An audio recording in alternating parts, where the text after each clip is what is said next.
Welcome to XYPN Radio, where your host Alan Moore brings you into a community of fee-only financial planners who want to profitably and successfully serve Gen X and Gen Y clients. If you're ready to get the knowledge you need from leaders in your field, learn from forward-thinking advisors, and take action on your own goals, XYPN Radio is the show for you. Here's your host. Hello and welcome to this episode of XYPN Radio. I'm your host, Alan Moore, and today it's my pleasure to bring you an interview with John McCarthy, an XYPN member and owner of Advisor Facing Tax. John has a story I think many financial advisors can relate to. He was working as a corporate tax accountant and decided he needed to make a change for himself and for his family. He got really excited about opening a financial planning firm and jumped in with both feet. But he quickly realized that without having the CFP or ever having worked in an RIA before, just the complexities of providing financial planning and managing compliance and just overall running of the firm was more than he had bargained for. So he went back to the drawing board. He realized that a lot of financial advisors needed help with providing tax projections for their clients, and they wanted to do tax returns but didn't have the time or expertise to do so. And many had really complex tax questions and didn't know who to turn to. So at XYPN 16, our national conference, John launched Advisor Facing Tax and closed down his RIA. In addition, another cool part of John's story is that he actually has 4 young kids and he and his wife homeschooled them. Since I was homeschooled for my entire life, it was kind of fun to chat about the reasons why they chose to do so and what their overall goals are. You can find any of the resources we mentioned during the episode at xyplanningnetwork.com/69. In addition to the typical resources, you'll find a link to our recently launched book, co-authored by Kitsis and myself, titled The Monthly Retainer Model, What It Is, Why It Works, and How to Implement It in Your Firm. FICOM Partners is an integrated communications firm working exclusively in the financial service industry. Their clients are technology providers, RIAs, and financial advisors just like you. Now, FICOM understands that integrated communications sounds about as exciting as running the switchboard at Sterling, Cooper, Draper, Price, but it's actually pretty cool. They've built their business on 3 fundamental elements of connecting with people: creative, marketing, and PR. And that connection, that opportunity to tell your unique, this is who I am, this is why I'm passionate about what I do, and this is how I can help you story is what FICOM cares about above all. They achieve this by expertly blending the art of expression with the science of their proprietary processes. To learn more, visit ficompartners.com/XYPN radio. And remember, like the Demogorgon, FICOM has 2 M's. Also, be sure to go to xyplanningnetwork.com/VIP to join our private group just for XYPN radio listeners. You can interact with other listeners, ask us questions, and more. All right, without further ado, here is my interview with John. Hey, John, welcome to the show, man. Thanks so much for being on. Thanks, Alan. I appreciate it. So I'm really excited to hear your story because you and I have had a couple of conversations over the phone as well as at XYPN 16 just a couple of weeks ago. And I know you have had a varied but very cool career path and have some really cool things that you're working on. So I'm excited to dig in. So like most interviewees, I'll kick you off with the first question of, how did you get into financial planning? Kind of what was your career path into this profession? Sure. Well, I started out like a lot of CPAs and accountants, I'm sure. I started out as a genetic biology major for the first 2 years of college. So after a rather horrible organic chemistry class, I decided to make the switch into accounting. As soon as I graduated from college, I moved into a public accounting job, and I spent about 2.5 years there. It was a really good job to have right out of college because I got a chance to learn a lot about the accounting and tax fields and really got a chance to decide what I really wanted to do when I grew up. We did a little bit of auditing there. We did financial statements. We did a lot of income tax preparation. So it was a really good, well-rounded job. Coming out of that, I decided that tax was a really good place for me. So I moved into corporate tax, working for a publicly traded company at the time. And that's where I spent the last 15 years or so before I developed some interest around personal finance. You know, that's a really interesting shift because I think, you know, if you're not in the CPA world or in the tax world, you know, you think CPA means CPA, right? But then we have these kind of 2 sets of tax and audit. And even from there, you have personal and corporate tax. So how do you make the switch from one to the other? Is that not just like a huge shift, or is it just minor? Yeah, the good thing about where I started working in this small firm was that everybody was kind of a generalist. So, you know, that's a really good place to learn. And I decided at that point, didn't like auditing at all. Income tax was going to be a little bit more fun to do. So for people that are thinking of going into public accounting, it's not a common career recommendation necessarily. A lot of people want to go for the big four firms because they think that looks good on their resume. My suggestion for folks that are coming out of college is find a job at one of those smaller firms, because those big four folks tend to get so compartmentalized into one small area, and not even just tax, but they'll maybe just do nothing but state income tax. And it's tough to decide that that's really what you want to head into that early on in your career. Just really specific. Yeah, it's one of the reasons why when folks tell me out of college, like, I think I want to start my own financial planning firm one day, I say, go small firm, not big firm, because small firm, you get to wear a lot of different hats. You get to see a lot of different things. The bigger the firm, the more specialization you get. And so therefore, the more time you're going to spend just focusing on state income tax for a single state instead of being able to see a little bit of everything. I think the other moral to the story is, the way that I found my way into financial planning was because of just basic chemistry. So if you're interested in the health sciences, take chemistry and then you'll come over to financial planning. It's just a terrible subject matter. For some reason, my brain just did not work that way. So I guess for anybody, really my own curiosity, what is corporate accounting? Like, what do you, so you were there you said for, quite a few years in kind of this last career shift. Like, what do you actually do on a daily basis in that role? It's a little bit of a few different things. It still does have an accounting focus to it, but in a corporate tax department, we're just accounting for income taxes. And that takes, between that and doing just the corporate income tax return for the IRS and for the almost 50 states that multinational corporations tend to be in, that takes a staff 3 to 5 people all year round just to file those tax returns, which amazes a lot of people. But when you print the whole thing out, it's almost a box of paper at the end of the day. So it takes a while. It's such an interesting field. I don't know. I never took any actual accounting classes, so kind of a different area. So you said you worked there for 10 years, I think you said, or even longer, and then kind of started getting interested in personal finance. What was it about, I guess, personal finance that sort of started pulling you out of what sounds like was a pretty solid career? For a long time, and it probably goes back to, my family background. We didn't have a ton of money growing up, and I was not first generation to go to college, but very close to it. And really had a lot of interest in, how can I help my family do better financially than what I experienced growing up. So, I got my start reading a lot of personal finance blogs, probably got started with Get Rich Slowly with J.D. Roth, probably about the time he had started publishing things, moved on to The Simple Dollar, moved on to Mr. Money Mustache, and just really was taking in as much personal finance information as I could, just because I was just interested in it, helping my family do better. And so what piqued your interest then at the time when you're in accounting to make the switch over? Was there any type of event, a layoff, just a shift in the corporate culture, or just finally decide that this was the direction you wanted to go? After working for big companies for as long as I have, I think you tend to get a little bit jaded with how big companies are run. Sure. That was definitely part of it. All during this time, after I left public accounting, I've always kind of kept a foot in the door with doing individual income tax as well as a part-time job.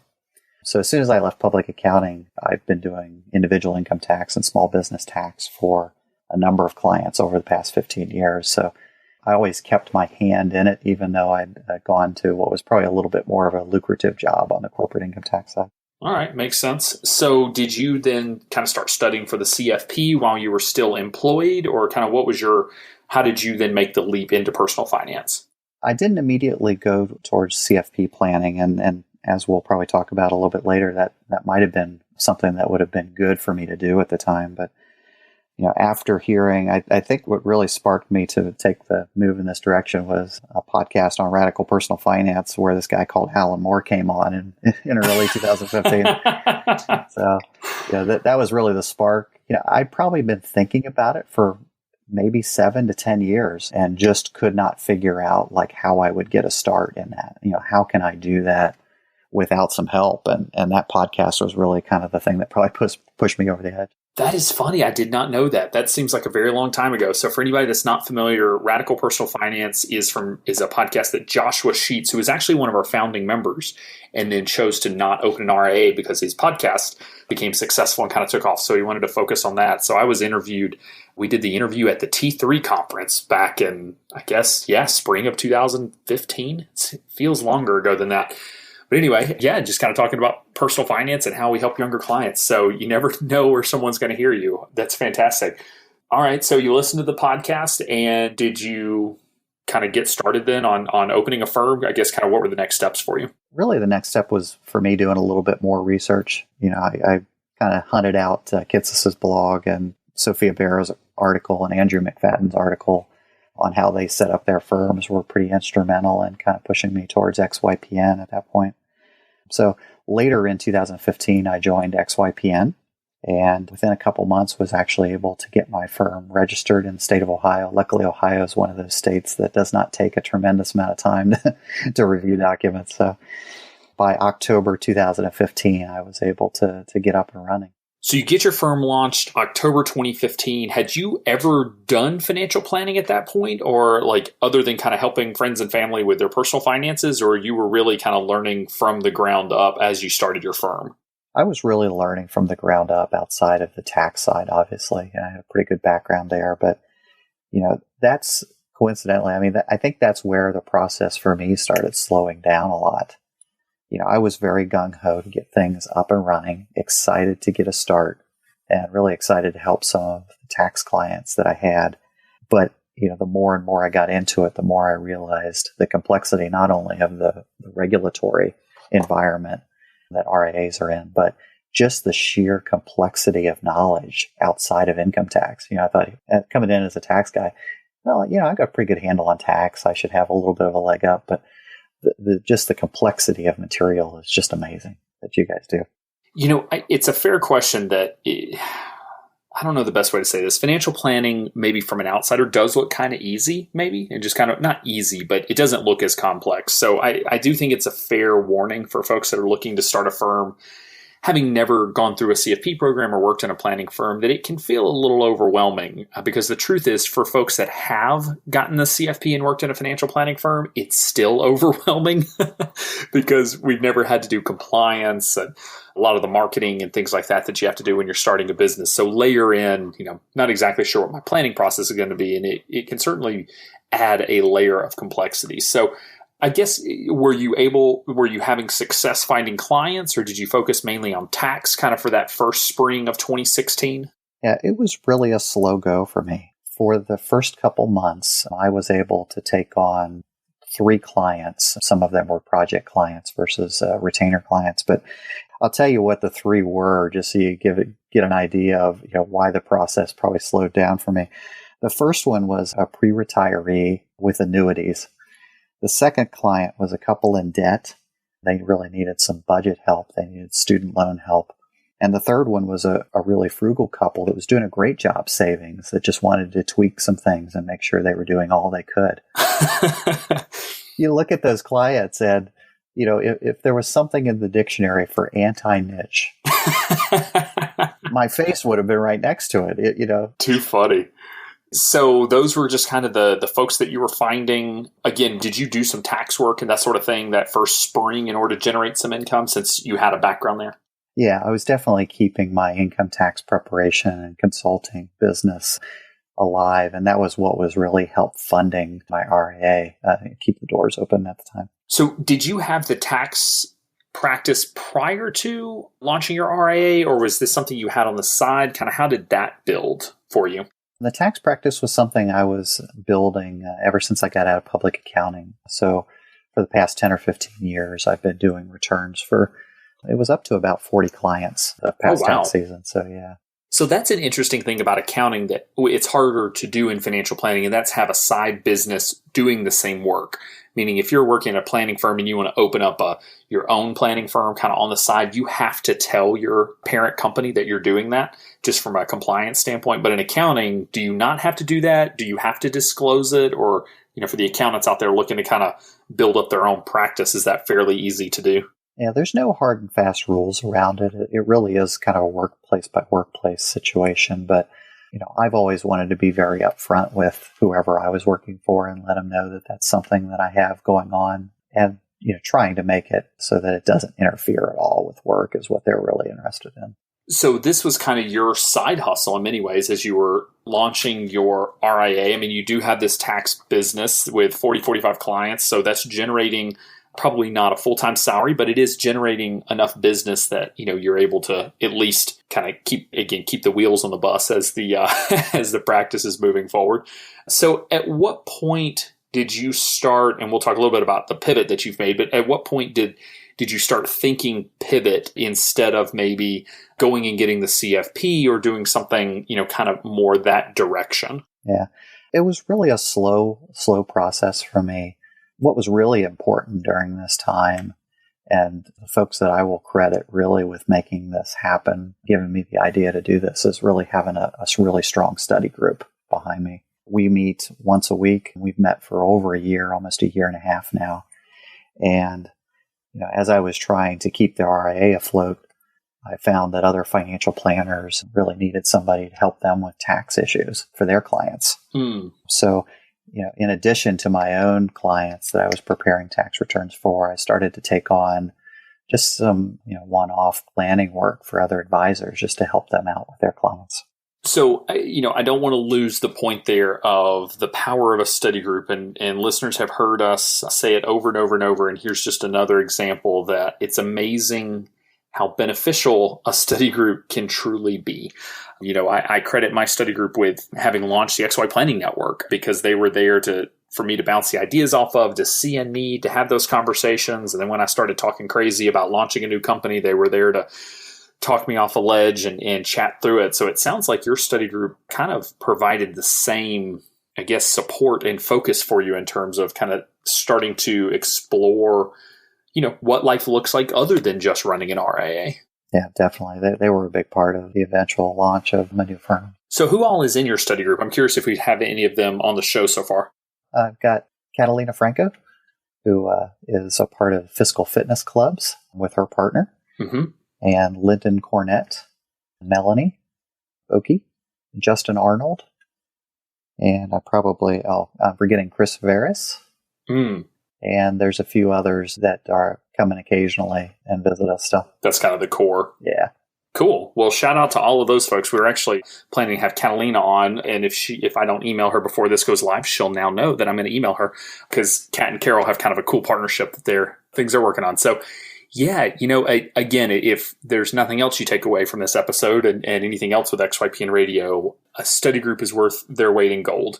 So go find people that are in a similar situation that are in it like you are. If you're struggling with your career path, you're struggling as a junior advisor, you're struggling as a firm owner, or even if you're succeeding and don't feel like you're struggling, that's fine. Surround yourself with a group of people because there will be times when you need them and there will be times when they need you. It's just amazing the power of those groups. So, all right, so we won't make listeners wait any longer. So tell us about kind of the new practice that you've launched and kind of your new focus and the pivot that you've made with your financial planning and kind of tax preparation services. Yeah. So about a month and a half, before XYPN 16, I decided to do the full pivot, close down my RIA and launched Advisor Facing Tax. And it's a firm that helps financial advisors provide some tax solutions for their clients, both tax preparation and tax consulting for both the financial planner if they have some questions and also directly for their clients as well. It's interesting because you were joking that you were the antithesis of niche when you launched your RIA, but this sounds like the definition of niche now. So you're providing services specifically to financial advisors to help them with their taxes as well as their clients in doing projections and tax returns and things like that. Is that accurate? Yeah. I'm definitely helping both advisors and clients at this point. So are you viewing this as more of like a white labeled service that you're going to kind of white label that the advisor can basically make it look like they're providing, tax preparation service and you're on the back end helping them with their clients? Yeah, the goal is to be as much of a part of the financial advisor's process and systems as possible. So while it's not truly a white label solution, obviously the client is aware that I'm out there behind the scenes. I sign tax returns as well. And generally, I have the engagement letter directly with the client. But the goal is to partner really closely with the financial advisor so they've got tax services and tax consulting kind of on their bench of services and people that they can partner with to help out their clients. So what do you see for advisors that are out there? I'm one of these that pure CFP, have never taken accounting courses, like know enough tax from, to do some personal tax returns and things like that. But what are you seeing from the kind of average financial planner and where they struggle in kind of the tax side of things, whether it be projections or actually doing returns or just high-level advice? Like where are the struggles right now? There's really two main areas that make it difficult for financial advisors really to provide these services. One is just around tax return preparation. It's a very condensed filing timeline. And really, if somebody's going to do that with their clients, that's going to take up a good chunk of their February and March and a little bit of part of April to be able to provide that service. So that's difficult from a timing perspective.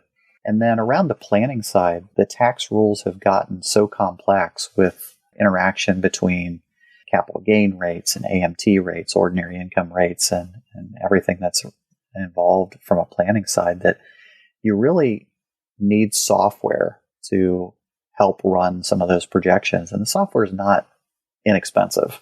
So it can make it cost prohibitive for an advisor to buy software just for one or two clients, maybe that they really need to run some in-depth projections on. I've had many, many CPAs that are looking to pivot into financial planning, and they'll ask, should I do tax prep? And it's kind of a double answer because on one hand, I'm a huge fan of niche. I'm a huge fan of, staying focused. And like you said, taking a 2 to 3 month break from your financial planning practice to focus on tax returns, because that's essentially what it ends up being. In order to generate income, kind of sucks. It kind of hurts for your business. But the flip side being, especially if you're starting a business, you have this area of expertise, you have a natural side hustle in doing tax returns. And so it's just kind of an easy one to continue on. So I don't have an answer to say one's right or wrong, but you're absolutely right that the number of hours worked, between February 1st and April 15th is just immense for tax preparation. And it's really hard to do that and run your planning business. And in my instance, also ski enough, which is why I joke I've never done tax prep, is just because tax season, ski season. So it doesn't fit into my lifestyle. But so I guess how are you coming in to help then? Are you on retainer? Do advisors hire you on a project basis? Kind of what's the initial plan as you're rolling this out? Most advisors prefer to have it on a project basis. So in some cases, I'm contracting directly with the advisor to work on some things. In cases where they feel like the tax consulting really is a part of what they should be providing for their retainer or for their upfront financial planning fee. Mm-hmm. But in a lot of cases, I'm working basically in a kind of a triangular relationship with both the client and the financial advisor, where the client is hiring me to provide some of the in-depth tax analysis that they need done or the tax return preparation, but keeping the financial advisor in the loop from the front end. And what that means really from a service perspective is that before anything gets sent to the client, it goes over to the financial advisor for a first review to make sure that there isn't anything that we've missed in the projection or the tax return. And that gives us a chance to do a little bit more in-depth tax planning and make sure we're coming up with the best tax answer for the client that way, because really the financial advisor is the one that really knows all the pieces of the puzzle. They're perfectly situated to be able to make sure that we're providing a good tax answer for their clients. Fair enough. And I will say that having been sort of on your side of it, it can be a little frustrating because, again, on this podcast, we preach niche, having a very clear service model and that sort of thing. But it can be difficult when you're working with a few different advisors who honestly have very different systems and processes for what they need. I mean, some do literally just need some high-level projections for the occasional client. Others want this service on retainer. Some want to do tax returns, some don't. I imagine it can be a little frustrating and will be interesting to see how your service model evolves. But I could imagine it's frustrating to set up a service model that makes enough sense that people will bring you on without just stretching you so thin that you have 84 different service models and fee structures and all of that. And then it just gets overwhelming and confusing. Yeah, I'm sure it will continue to evolve over time. And I'm starting to see a little bit of a convergence in what advisors are looking for. So, hopefully as we continue to work with more advisors, we'll be able to come up with something that works for both parties. John, when you made this shift, was this a challenging shift just from an emotional standpoint, kind of a business financial standpoint, or was this a pretty easy pivot that you made? It was really difficult on a number of levels. I would say that one of the things that was really important in this entire process was really having some financial slack in our system and really having the support of my wife throughout this whole process. Without those two things, none of this would have been possible with advisor-facing tax. So, I think it's been said on the podcast a number of times, but it really is important to have that financial slack in your system and make sure that your spouse is on board, because it's so difficult. Being self-employed is already difficult enough. And without that additional support and slack, I don't see how anybody would be successful. Yeah, it's such a good point. I mean, it is the dark side, I guess, of entrepreneurship, and that is that the income is tight. There's just no avoiding it. And you do have to have a plan in place, which it sounds like you had, and a very supportive significant other, which I think is an understated thing. I would be willing to, I'm just thinking back to all the various episodes that we've done, and folks that have had a significant other in their life, they have all been supportive. We haven't had anybody say like, oh yeah, I said I want to go start this business, and my wife, said, heck no, you're not starting a business. And I did anyway and was successful. You never hear that story from anyone, because it takes two. So what is your goal now? So do you see reviving the RA one day? Do you want to stay focused on advisor-facing tax going forward? Kind of what is your plan?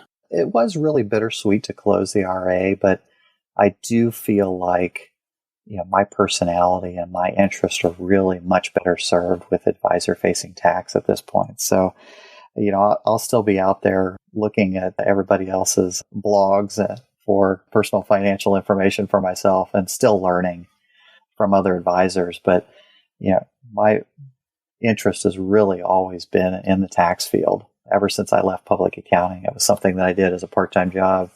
So, yeah, I'm really excited about the possibilities for this and really excited to be able to take this full time. I'm excited for you. I love, there's something about entrepreneurship. I just love seeing people be able to build a business that supports their lifestyle, which is kind of another area I want to talk to you about, because you came to XYPN 16 and that was kind of the launch of advisor facing tax. And you did have a booth there, and you had a very young assistant in the booth, it appeared, that was handling sales for you, who is your daughter, and she's how old?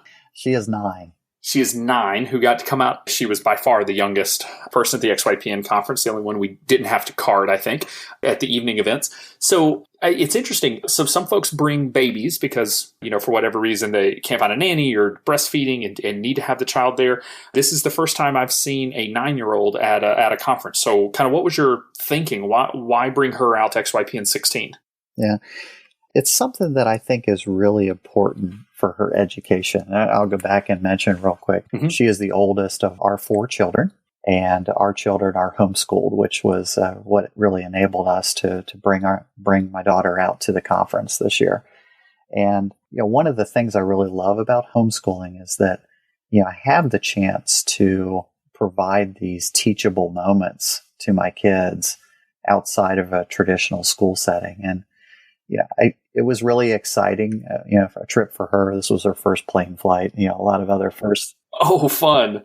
She learned, I think, so much about, what a business world might look like for her later on. And, will she remember all of it in a couple of years? Probably not, but it'll be just the first of hopefully many things that she can get involved with that will help provide her some educational moments outside of the traditional reading and writing and science. So we were excited to be able to do it. I don't know if I told you at the conference, but I actually specifically remember when I was not much older than her. My dad sells police cars, and so he does a lot of work at sheriff conventions. Who knew those existed, but they have conventions for other industries apparently. And so we would go to these. He would bring me along the way you brought your daughter, and I'd stand there in the booth with him, and we just talk to people all day, every day. And it's funny because my dad is an extrovert, unlike me. And so he is just gifted at talking to people as they walk by. They used to joke that Dad could somehow talk to everyone who came into the exhibit hall, whether they walked by the booth or not. And that's honestly not my personality. I really don't like trying to talk to everybody in a room. Just talk to people who come up to me. And I learned a lot of valuable skills there around how to sell, how to build relationships quickly, how to identify problems, and kind of what are the things, kind of what's the pain point for the person standing in front of you and how to solve it. So I will say that she may not remember every detail of it, but that is one of the more valuable experiences I can remember from that age of getting to come out and go to a conference. And it's so cool, for you to bring her out. So for any parents out there want to bring kids along, XYPN is a inviting place where we love having folks around and doing cool stuff. So that kind of leads into, you mentioned you were able to bring her out because you homeschool your 4 kids. So can you talk a little bit about that decision? Because I do know that there are a lot of folks that have asked me about my homeschooling experience. And my mom was actually at the XYPN conference because she handles HR and bookkeeping for XYPN and does books for some of the advisors there. And people kept asking her questions about my homeschool experience. So I'm just curious to hear about the reasons for making the decision, I guess, to homeschool and how that has played in with you and your wife both working and starting a business and all of that. It's been a really interesting process. We're a couple years into it now, and our original thoughts around homeschooling were that we felt we could be a lot more efficient than a public school setting in teaching our children. And it comes from a couple different reasons for that. One is every kid really does learn at their own speed, and it really is dependent upon subject by subject. So, my daughter has just recently become a really, really good reader. So that's not something we have to work with her on as much, but, she might need a little bit more help in math or science. And our other kids, might have opposite needs in those subjects. So it allows us really to tailor the learning to, their skill set. And one of the biggest benefits we've found is that kids seem to still have the love of learning after, being homeschooled. Whereas sometimes in public school, with the process, they just kind of get stuff drilled into them day after day. And sometimes, they stop wanting to read for enjoyment. And we're able to allow our kids to take a deep dive into subjects that really interest them. And sometimes in public school, you don't get a chance to, learn about snakes or learn about other areas of science as much as they would like to. And our kids are much more apt to want to learn when it's something that they're interested in. And you can sneak some math and science into the subjects, whatever they're interested in. So.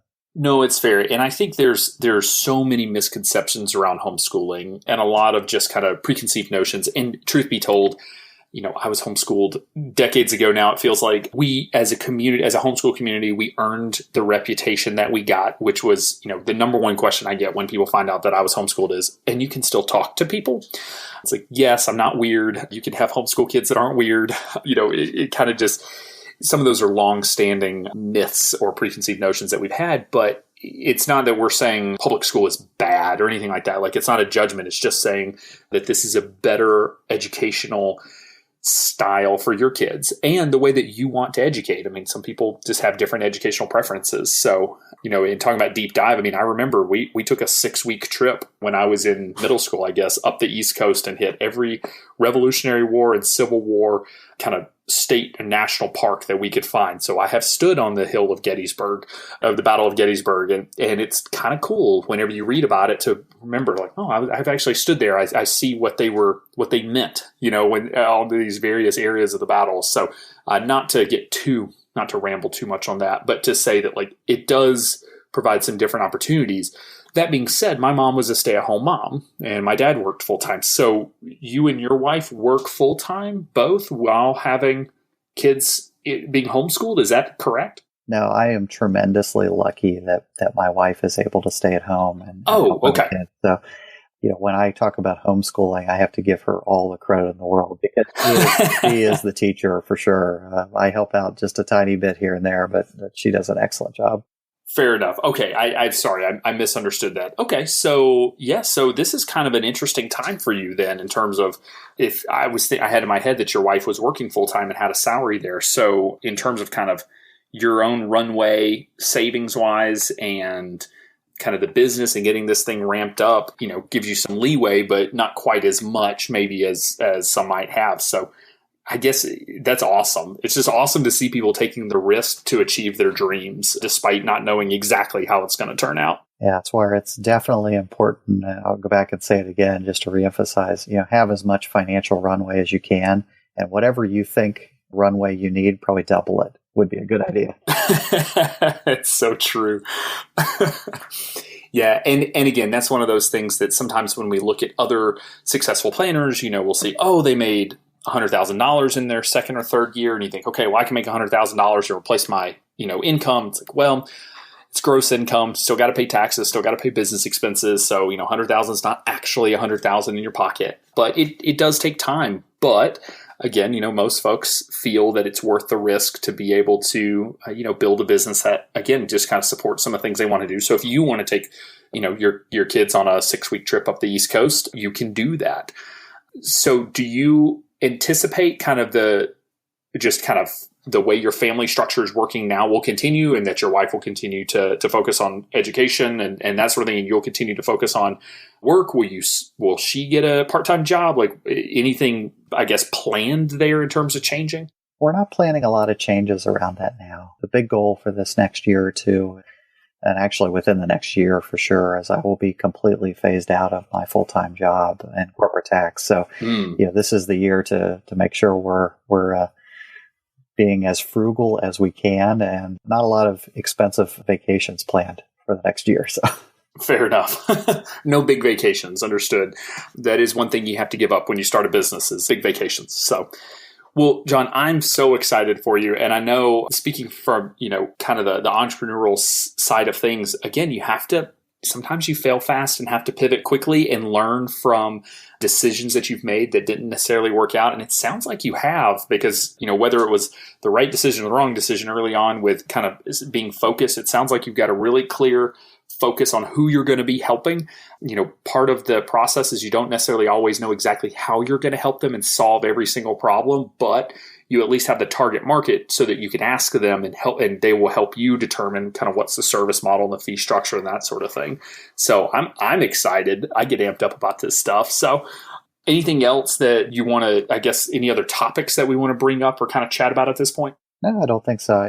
It's been a roller coaster ride, I'll say, over the past year with opening and closing an RIA. But I can't help but feel really blessed to where being involved with XYPN has taken me. And the support of my study group, I've met friends there that I'm sure will be lifelong friends. So it is sometimes a roller coaster, but the hope is we come out on the other side being a better person for it. And I just feel extremely blessed for the past year and the progress that I've made. So. I love it.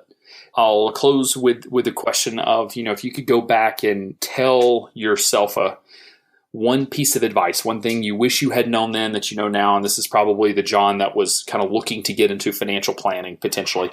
What piece of advice would you go back and give yourself? I really wish that I had the tools and the ability to have started this so much earlier in my career.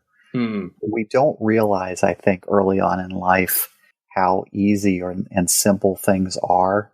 Being, maybe single out of college or being newly married out of college without kids. And things are so much simpler to get started early on. And the longer you wait, the more difficult it is to make major life changes.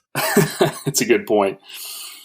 Yeah, I was actually talking to a group of financial planning students yesterday. I did a webinar for the University of Illinois financial planning program. And that was one of the things I told them was, you think of your career in a linear path. You're going to graduate, you're going to get a job as a paraplanner, and then associate advisor, and then lead planner. And that's great. But like, I know just a handful of people that actually followed the path. The truth is you're going to go up and over and back, and you're going to get fired, and you're going to find new positions, and you're going to move. And there's just so much that happens. And the only thing you can do to prepare for that is to be very, very diversified in your experiences. So learn everything you can. Learn how to, what it means to run a business, and try to learn some marketing, and try to learn some sales, and how to close business, and how to do financial planning, how to do compliance, especially if you're inside of a firm. Like, learn everything you can, because you just don't know what you're actually going to need over time. So, absorb everything possible. Well, John, thank you so much, man, for taking the time to be on the show. Best of luck with Advisor Facing Tax. I'm so excited to see how this new venture works out for you. Alrighty. Thanks, Alan. I appreciate it. Some may view John's story as one of failure, but I think the old cliche runs true that the only failure is a negative situation that you don't learn from. In the year that he had his RIA, he learned a lot about running a business, marketing, his own passion and skill set, and was able to find a place for him to specialize, which was well worth the investment of time and energy. I am so excited to see where John goes from here on his path with Advisor Facing Tax. FICOM would like to state for the record that Demogorgon, unlike their name, has in fact only one M. They did this to illustrate an important aspect of their business, an understanding of compliance in a regulated industry, and never ever wanting to issue a correction to the media. Unlike most communication firms, FICOM understands the challenges you face connecting with people in this industry. And if time is money, and we know it is, the time you don't have to spend educating vendors on what you do and what you can and cannot say is time that can be spent doing something awesome. Because how you build your identity, how you are positioned on the web, and how you showcase your expertise in the media must be precisely crafted. FICOM develops winning communication strategies through a balanced approach that fuels growth, adds value, and sets their clients apart. So, visit ficompartners.com/XYPN radio and let's do something awesome. Be sure to join our VIP community at xyplanningnetwork.com/VIP to hang out with other XYPN radio listeners, ask questions for future mailbag episodes with myself and Kitsis, and to finally find a community of like-minded financial advisors. Thanks so much for joining me today. We'll see you next time. You're not alone, and you're not crazy. It's scary starting, building, and growing your own financial planning firm. And that's why we put together a free private community just for you, the Cutting Edge Financial Planner. Go to xyplanningnetwork.com/VIP or text XYPN Radio to 33344 and join a network of thousands ready to change the lives of Gen X and Gen Y clients.